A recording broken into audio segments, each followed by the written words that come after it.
नमस्कार। आकाशवाणी जयपुर अजमेर से प्रस्तुत हैं प्रादेशिक समाचार।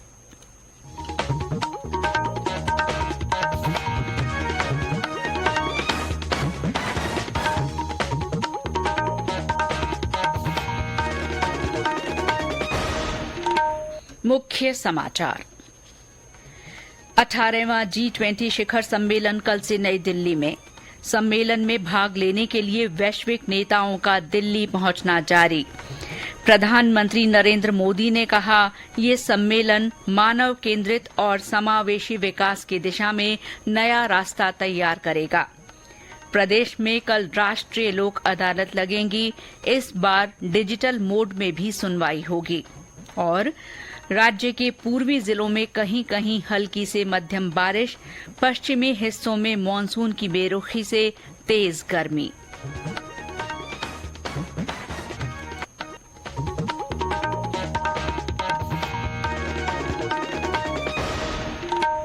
समाचारों के साथ मैं शीला चावला। और अब समाचार विस्तार से।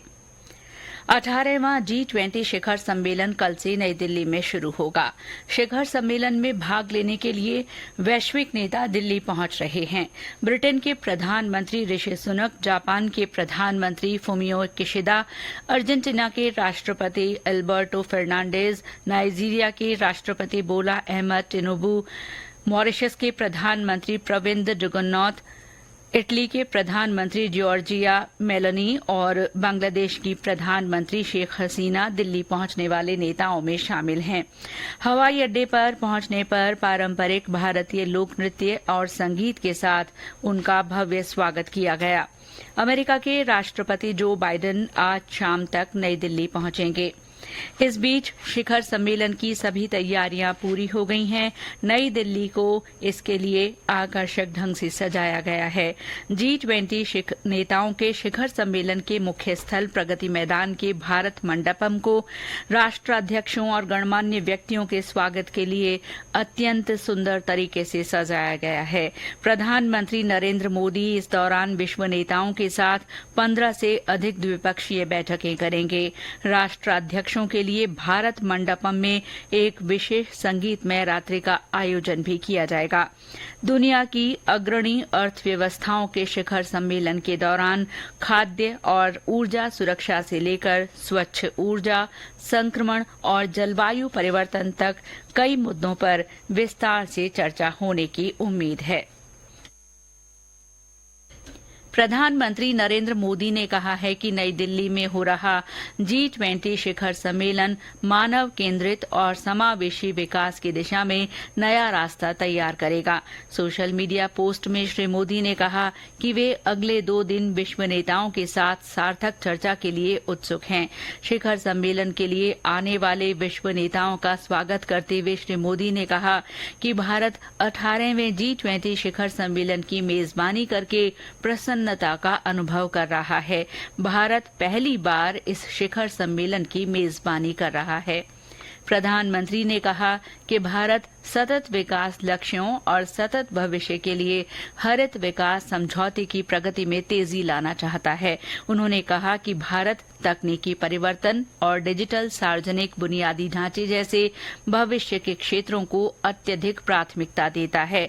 बालक बालिकाओं की समानता और महिला सशक्तिकरण तथा विश्व शांति सुनिश्चित करने के लिए भी भारत सामूहिक रूप से काम करता रहेगा।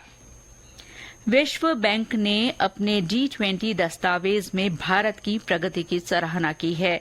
बैंक ने कहा है कि डिजिटल सार्वजनिक बुनियादी ढांचे यानी DPI का भारत पर परिवर्तनकारी प्रभाव रहा है, जिसका दायरा समावेशी वित्त से कहीं आगे तक है।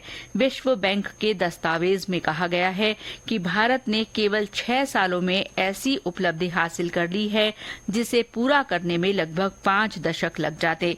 दस्तावेज में स्पष्ट रूप से कहा गया है कि DPI के साथ साथ अन्य घटक और नीतियां भी महत्वपूर्ण रहीं। इनमें अधिक सक्षम कानूनी और नियामक व्यवस्था तैयार करने के लिए कार्यक्रम, खाता स्वामित्व का विस्तार करने के लिए राष्ट्रीय नीतियां और पहचान सत्यापन के लिए आधार का लाभ उठाना शामिल हैं। केंद्र सरकार ने वन और पर्यावरण संबंधी मुद्दों पर सर्वोच्च न्यायालय को सहयोग देने के लिए एक नई केंद्रीय अधिकार प्राप्त समिति गठित की है।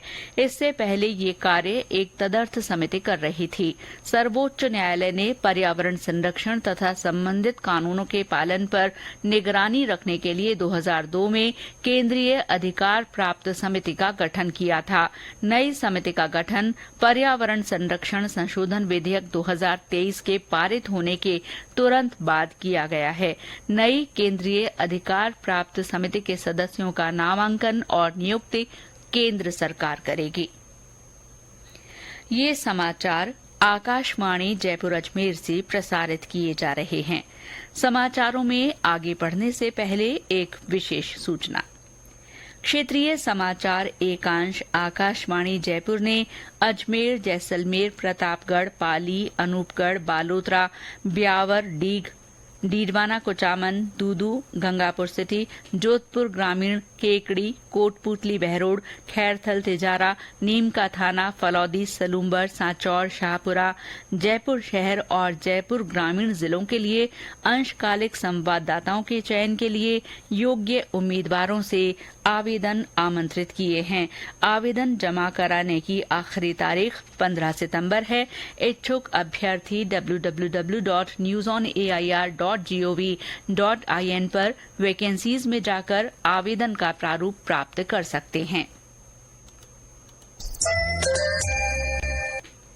प्रदेश की सभी अदालतों में कल राष्ट्रीय लोक अदालत लगेगी। राजस्थान उच्च न्यायालय की जोधपुर और जयपुर पीठ सहित प्रदेश की सभी निचली अदालतों, राजस्व अदालतों, उपभोक्ता मंचों और अन्य प्रशासनिक अधिकरणों में इस दौरान आपसी राजीनामे से मामले निपटाए जाएंगे। राजस्थान राज्य विधिक सेवा प्राधिकरण रालसा की ओर से राजस्थान उच्च न्यायालय के न्यायाधिपति और रालसा के कार्यकारी अध्यक्ष MM श्रीवास्तव की अध्यक्षता में कल उच्च न्यायालय की जयपुर पीठ में लोक अदालत का आयोजन होगा। प्राधिकरण के सदस्य सचिव प्रमिल कुमार माथुर ने बताया कि राष्ट्रीय लोक अदालत के लिए पूरे प्रदेश में 494 बेंचों का गठन किया गया है, जिनमें करीब 10.5 लाख प्रकरण सुनवाई के लिए रेफर किए जा चुके हैं। उन्होंने बताया कि इसके अलावा प्री लिटिगेशन और लंबित प्रकरण भी इस राष्ट्रीय लोक अदालत में रखे जाएंगे। उन्होंने बताया कि राष्ट्रीय लोक अदालत को ऑफलाइन मोड के साथ साथ ऑनलाइन डिजिटल मोड पर भी आयोजित किया जाएगा।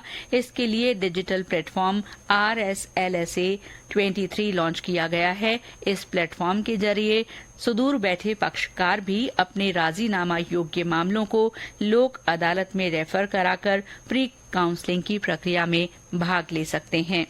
बूंदी जिले में राष्ट्रीय लोक अदालत के लिए 13 पीठों का गठन किया गया है। इसी तरह करौली में 11 बेंच काम करेंगे। मुख्यमंत्री अशोक गहलोत ने कोटा जिले में चंबल नदी पर हाई लेवल ब्रिज के निर्माण के लिए 256 करोड़ 46 लाख रुपए की वित्तीय मंजूरी दी है।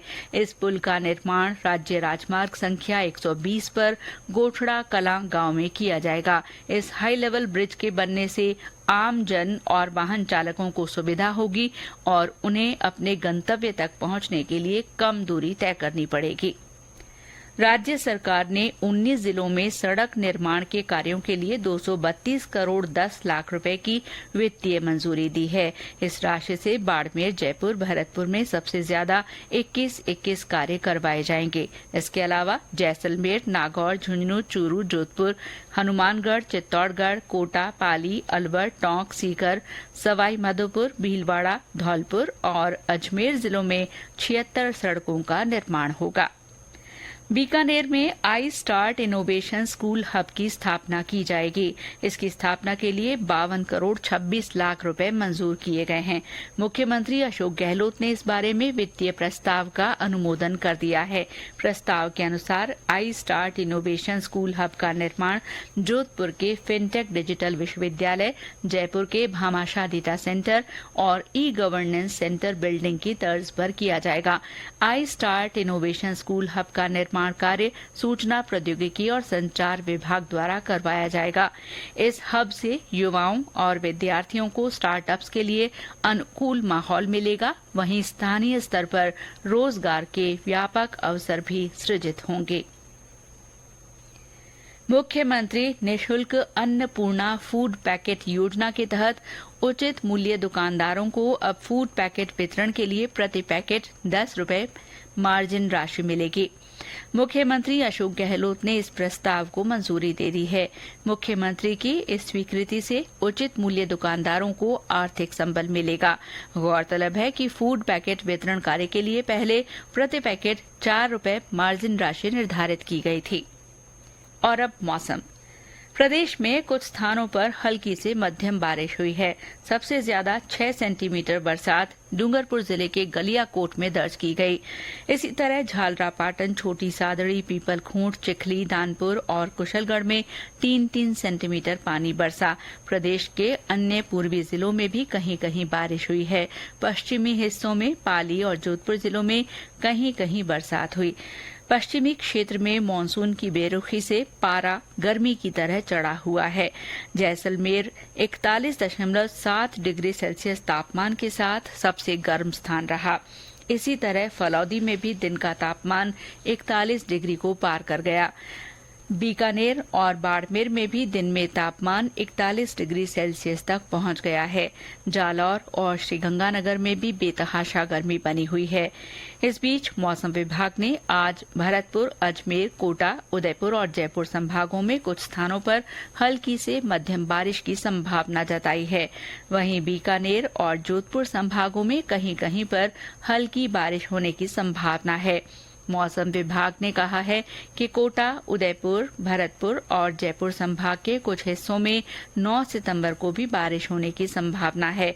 10 सितंबर से राज्य में बारिश की गतिविधियों में कमी होगी और केवल पूर्वी राजस्थान में छुटपुट बरसात होने की संभावना है।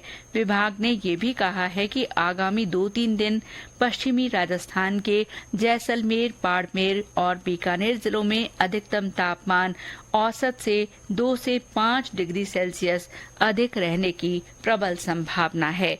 और अंत में मुख्य समाचार एक बार फिर। 18वां G20 शिखर सम्मेलन कल से नई दिल्ली में शुरू हो रहा है। सम्मेलन में भाग लेने के लिए वैश्विक नेता दिल्ली पहुंच रहे हैं। प्रधानमंत्री नरेंद्र मोदी ने कहा है कि ये सम्मेलन मानव केंद्रित और समावेशी विकास की दिशा में नया रास्ता तैयार करेगा। प्रदेश में कल राष्ट्रीय लोक अदालतें लगेंगी। इस बार डिजिटल मोड में भी सुनवाई होगी। और राज्य के पूर्वी जिलों में कहीं कहीं हल्की से मध्यम बारिश हुई है। वहीं पश्चिमी हिस्सों में मानसून की बेरुखी से तेज गर्मी बनी हुई है। इसके साथ ही प्रादेशिक समाचार बुलेटिन समाप्त हुआ। नमस्कार।